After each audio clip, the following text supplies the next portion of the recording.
Well, hello everyone and welcome to the plot tour at the end of February. And after a dry January, it's been a very wet February. And a very windy one. We've had a couple of quite aggressive storms.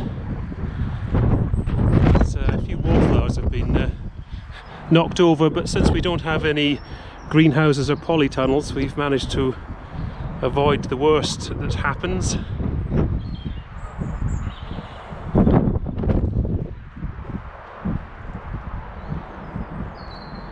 So the leeks are being harvested, and see, we've still got a few left, and they're actually very nice. You have to excuse my shadow if I've grabbed an opportunity within the showers just to get down and do the video. So the grass that I popped on the end of last month has been breaking down. No chance of cutting the grass again, but it's hardly grown. And the fruit trees are looking okay. They're getting quite buddy. There's the black currants there. And the gooseberries. So all the carrots are out of the carrot bath. I will be removing all the soil, popping some manure down at the bottom and putting it back again for the next lot this year. And those tulips that I forgot about last year, I've just revealed them, they're coming up. I think they were at the front of the rhubarb bed last year, and I took them out to die down in the bath and forgot about them. So the potato pots are just waiting for the potatoes, which are chitting. And the blueberry, I think this variety is called Patriot, but I think the label may have just blown away. But it's an early variety, which is quite handy to have. So the residues just breaking down here. We've just got some carrots we've thrown down there that weren't going to be used. And if the rats are brave enough to come out in the open to have them, they're welcome to them. There are a lot of foxes around, so open allotments like ours are quite dangerous for rats to venture out into. And again, we've just got things breaking down, living roots in the soil, just keeping the soil biology ticking over.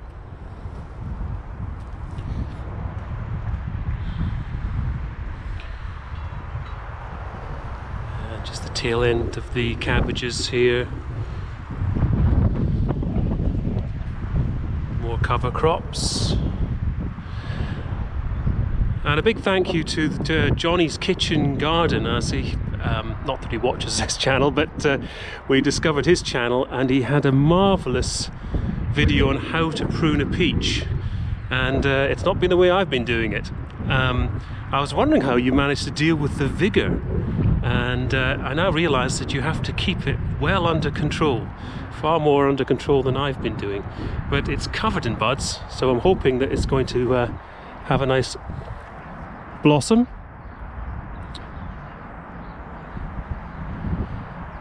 Some spring flowers there. I think the cherry is showing some signs of life. Be interesting to see how that goes this year.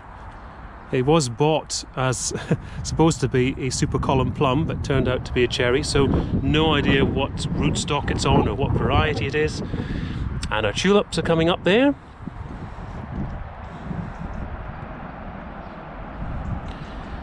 And our daffodils are out.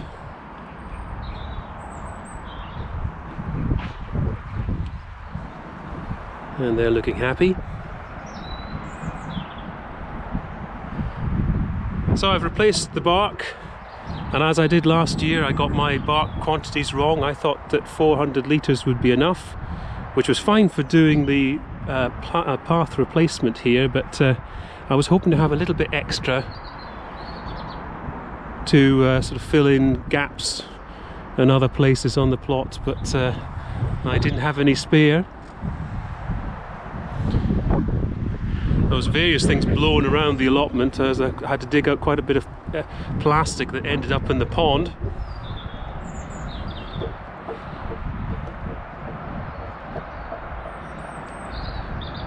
And we've got some battered wallflowers there.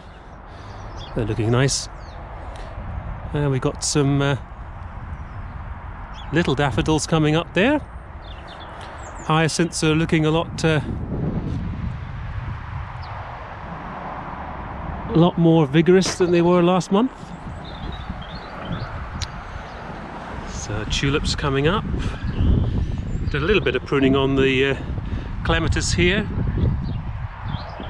Likewise with the rose on the other side. Now the pluot is, I don't know if you can see that little bit of blossom there. It's just starting to open up. Now it gave us a lot of blossom last spring and we ended up with 2 fruit. But it's a year older now, so we'll hopefully get a little bit more. Gosh, I hadn't realised how windy it was today. So raspberries are starting to appear.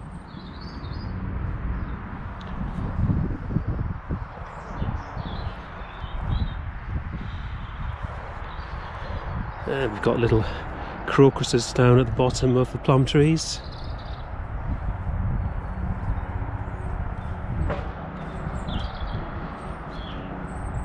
And the leeks are out from here, and we've just mulched with the sievings from the old bark, which came in very handy.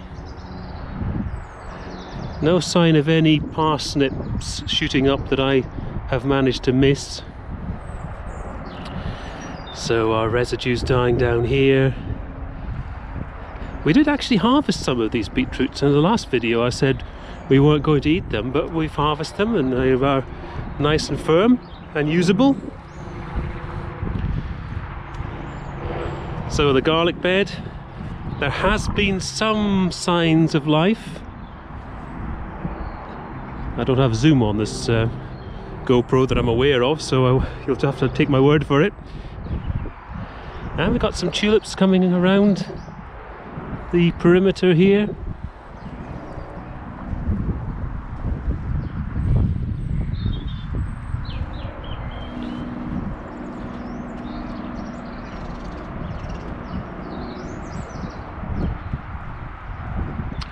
And we've got this Victoria plum is starting to show some signs of life as well.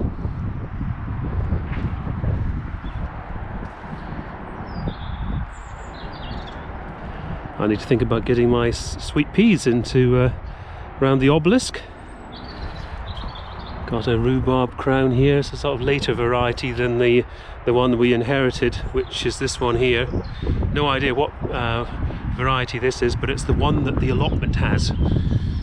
A lot of people on the plot have got it.